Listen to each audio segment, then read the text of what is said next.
भक्तांना माहित नसलेल्या बाबांच्या महिमा, बाबांच्या लीला, बाबांच्या महिमा, बाबांच्या लीला. मागच्या भागामध्ये मी आपल्याला असं म्हटलो होतो की शिर्डी, कोपरगाव, राहुरी आणि तो जो पूर्ण परिसर आहे या परिसराला पौराणिक महत्व आहे. काय पौराणिक महत्व आहे ते आज आपण पाहणार आहोत.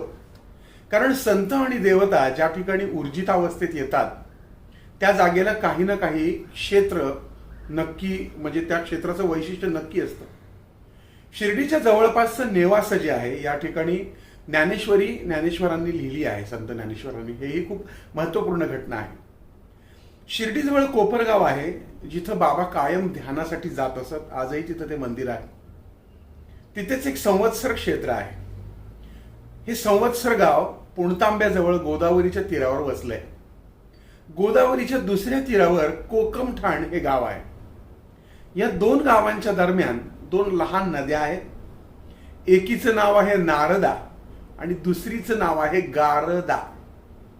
याच नारदा नदीमध्ये नारदाची नारदी झाली अशी पुरातन आख्यायिका आहे.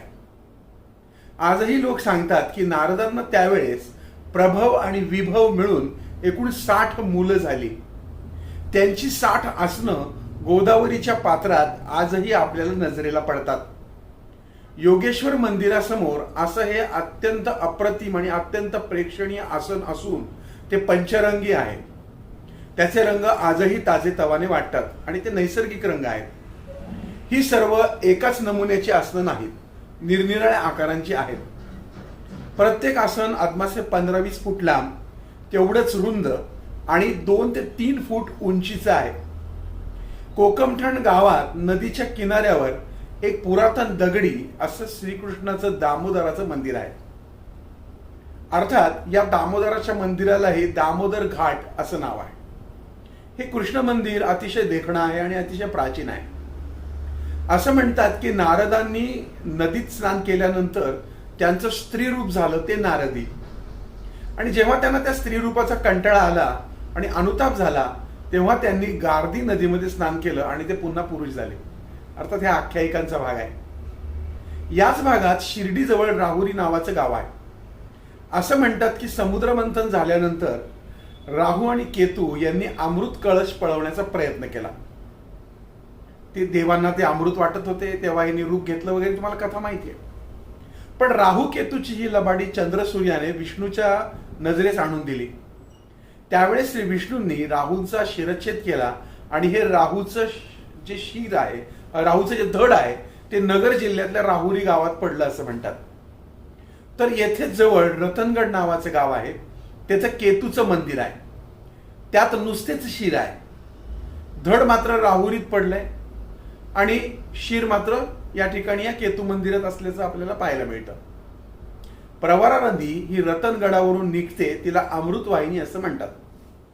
कारण राहूनी गिळलेलं जे अमृत होतं ते केतूच्या मुखातून या गडावर पडलं व ते प्रवाह रूपाने वाहू लागलं, म्हणून हिला अमृतवाहिनी असं म्हटलं जातं.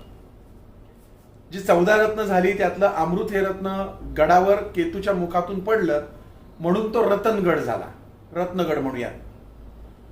तर विषप्राशन केलेल्या म्हाताऱ्या देवाचं म्हणजे श्री शंकराचं मंदिर मौजे पाठशिरस, पाथर्डी जिल्हा नगर या ठिकाणी आहे. तर श्री विष्णूंनी मोहिनीचे स्वरूप धारण केलं त्या मोहिनी राजाचं मंदिरही शिर्डीपासून 100 किलोमीटर अंतरावर असलेल्या नेवासे गावी आहे. इंद्राचं स्थान बिल्वपूर किंवा बेलापूर येतं आहे. यालाच बिल्वेश्वर असं म्हटलं जायचं.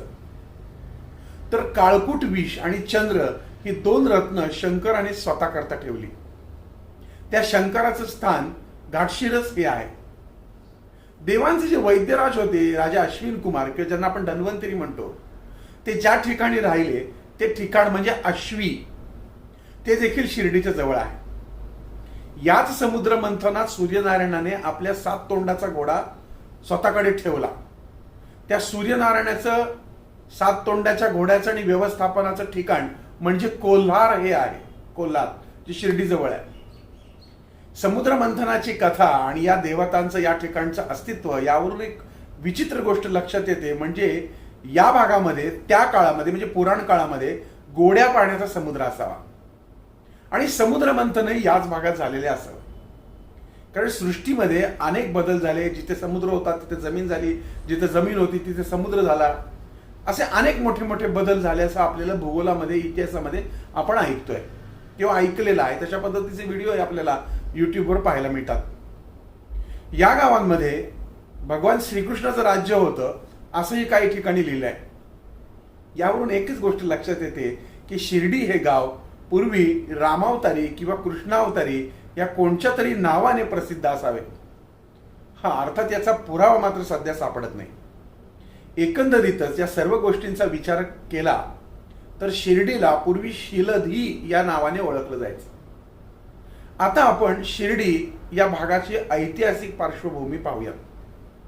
वास्तविक शिर्डीवरती असं कोणत्याही प्रकारचं कोणाचं एकचं कलमी राज्य नव्हतं. पण पूर्वीच्या कालावधीमध्ये नगर जे होतं त्याचा प्रारंभिक इतिहास साधारणपणे 240 इसवी सनापासून सुरू होतो. जेव्हा मौर्य सम्राट अशोक जे राजे होते त्यांच्या संदर्भात या परिसराचा उल्लेख केला जातो. हे जे ठिकाण होतं नगर, ह्या ठिकाणाला जिल्ह्याच्या दृष्टीने कोणतंही महत्व नव्हतं. परंतु सध्याच्या शहराच्या शेजारच्या छोट्या छोट्या गोष्टी जुन्नर आणि पैठण यांच्यामध्ये व्हायच्या आणि त्यातला महत्वाचा बायपास म्हणून नगर आणि शिर्डी आणि या परिसराला ओळखलं जात असे. इसवी सन पूर्व 90 ते इसवी सन 300 या काळात बघा, इसवी सन पूर्व 90 त्याच्या आधी 90 वर्ष आणि 300 या काळामध्ये सत्ताधारी राजघराण्यांनी अहमदनगरवर राज्य केलं. त्यानंतर राष्ट्रकूट राजवंशांनी 400 इसवी सन पर्यंत राज्य केलं. 670 इसवी पर्यंत चालुक्य, पाश्चात्य चालुक्य राजे यांनी 670 ते 973 इसवी सन. राष्ट्रकूट गोविंद जो होता राजा तिसरा, त्यानं 785 ते 810 आणि त्यानंतर 973 ते 1190 या कालावधीमध्ये इसवी सनामध्ये पाश्चात्य चालुक्य राजे यांनी ते राज्य केलं. आणि तिथेच हरिश्चंद्रगड येथे लेणी आणि मंदिराची रचना या काळात तयार झाली. पाश्चात्य चालुक्यानंतर 1170 ते 1310 या कालावधीमध्ये देवगिरी यादवांनी या भागावरती राज्य केलं. अहमदनगरच्या ईशान्येत 74 मैलावरती देवगिरी नावाचा, आता त्याला आपण दौलताबाद म्हणतो, ती यादवांची राजधानी होती. यावेळी सर्वात उल्लेखनीय मंत्री आणि राजकारणी होते ते हेमाद्री पंत, ज्याला आपण हेमाड पंत म्हणतो. त्यांनी मोडी लिपीचा शोध लावला आणि जो अद्यापही बुद्धिवाद्यांकडून अभ्यास केला जातोय. हेमाद्री प्रचंड बुद्धिमान होते. चुनखडी आणि सिमेंट न वापरता इमारतीचं बांधकाम करण्याची संकल्पना या हेमाद्री पंतांनी निर्माण केली. आणि अशी त्यांची मुख्य कल्पना आहे की दगडावर दगड एका विशिष्ट कोनामध्ये रोचून कोणत्याही प्रकारचं पॅकिंग न भरता भव्य आकाराचं मंदिर उभं करण्याचं काम कोणी केलं तर ते हेमाड पंतांनी केलं. आणि त्यांच्या त्या बांधकाम शैलीला हेमाडपंथी बांधकाम अशा पद्धतीने गणलं जाऊ लागलं. कालांतराने यादवांचं राज्यही बाहेरनं आलेल्या आक्रमकांनी नष्ट केलं आणि हजारो वर्षाची इसवी सन पूर्वीची जी परंपरा होती ती मोडीत निघाली. नंतर वेगवेगळ्या मुस्लिम राज्यकर्त्यांनी त्याच्यावरती राज्य केलं. नंतर इंग्रजांनी राज्य केलं आणि आता तर आपला देश, त्याच्यामधलं नगर हा जिल्हा आहे. मग तिथे राहुरी आहे, राहता आहे, पाथर्डी आहे, कोपरगाव आहे, या सगळ्या गोष्टी ज्या नगर जिल्ह्यामध्ये आहेत याला खरोखरीच ऐतिहासिक महत्व आहे. त्याचबरोबर पौराणिक महत्व मी तुम्हाला सांगितलं. कदाचित मागाशी ऐकताना तुम्हाला हे अतिशयोक्ती वाटली असेल की त्या ठिकाणी समुद्र होता. का बरं नसावा? असू शकतो. तशा प्रकारचे खूप सारे ग्रंथामध्ये उल्लेख देखील आलेले आहेत. ते सगळं मला या ठिकाणी लक्षात ठेवून बोलणं अशक्य आहे, कारण एवढंच लक्षात ठेवून बोलता बोलता माझी दमछाक होते. आपल्याला माहीत नसलेले साईबाबा या कार्यक्रमाअंतर्गत बाबांनी जे शिलधी किंवा शिर्डी गाव निवडलं यामागं काय कल्पना असू शकते किंवा त्यामागं पुराण काळातला काय संदर्भ असू शकतो आणि बाबांनी शिर्डीच का निवडली यामागं आपल्याला त्याची पार्श्वभूमी कळावी म्हणून आजचा हा भाग नगर जिल्ह्याच्या संदर्भातला शिर्डी, कोपरगाव, राहता, राहुरी याबद्दलची माहिती देणारा हा कार्यक्रम मी सादर केलाय.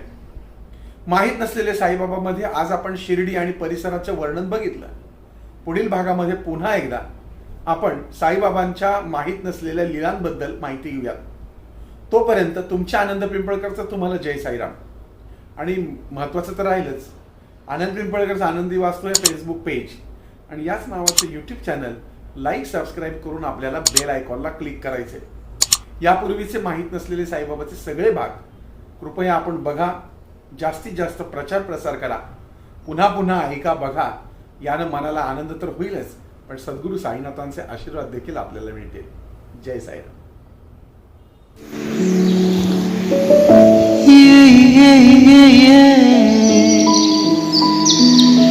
साई नामाची ओढ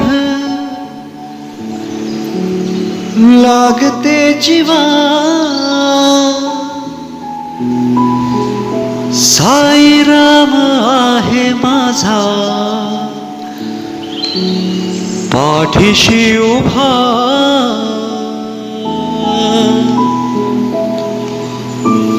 शिर्डीचे साई राम, साई बाबा साईनाथ, शिर्डीचे साई राम, साई बाबा साईनाथ.